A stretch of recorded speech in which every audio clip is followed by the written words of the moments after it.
Perajin tahu dan tempe di Kota Palembang, Sumatera Selatan kembali terpukul dengan naiknya harga kedelai impor yang menjadi andalan bahan baku pembuatan tahu dan tempe. Sejak September lalu, harga kedelai di distributor mencapai Rp12.400 per kilogram. Padahal Agustus sebelumnya harga kedelai masih berkisar Rp10.800. Perajin mengeluhkan harga kedelai yang tidak stabil dan cenderung naik. Harga kedelai yang berubah-ubah membuat mereka kesulitan menutup biaya produksi. Para perajin memilih tidak menaikkan harga karena khawatir resiko kehilangan pelanggan. Demi bertahan di tengah situasi yang semakin sulit, sebagian mereka tetap memproduksi tempe dengan keuntungan semakin tipis. Tempe dibuat dengan ukuran yang lebih kecil.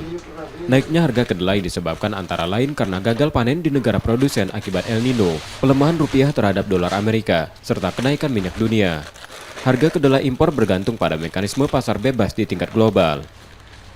Kalau kami ini, karena kita produksi rutin, industri, jadi paling-paling komunikasi dengan konsumen. Artinya ya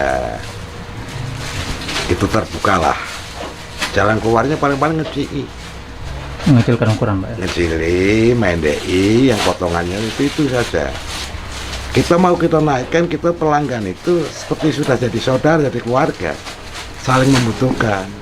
Ya kita bagilah istilahnya, kita tidak rugi, mereka tidak sakit. Sebelumnya pengusaha tempe sempat terbantu subsidi harga kedelai, namun subsidi dinilai tidak menyelesaikan persoalan.